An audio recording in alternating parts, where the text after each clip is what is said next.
Sure fanika imfundo izolo ngeke ngathola ithuba lokuthi ngilalele umculo wentaba yaseDubai ngingaqondile yabo. Hamba nomunye umjida wami lapha emotweni futhi uyadlala kamacwecwa le ndoda. Ngagcina nje ngizwa thi ufishali show Big Zulu kwimali eningi. Hayi idlale-ke le ndoda nje. Isho-ke ingoma ngithi hayi ake ngiphe udlebe. Hayi ngiyazi ukuthi ingoma le ejulile impela yabo.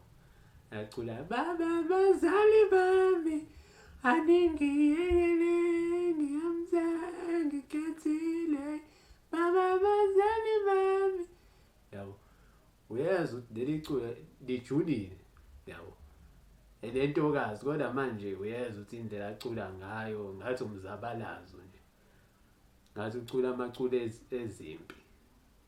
Kodwa manje ucula ingoma oyizwayo ukuthi umathandana wami lena, umathandana wami lena, umathandana wami lena. Uyezwa hayi ngeke untaba yaseDubai hayi kabi bakwethu hayi angimuzwa kahle umculo wakhe. Hayi ngoba mhlawumbe ngimelene naye angikwazanga ukuthi ngithi hayi ngizomfaka kwi-playlist yami. Hayi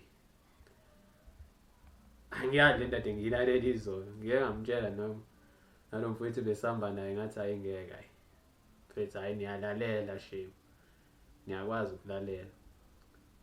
Sure fanika imfundo.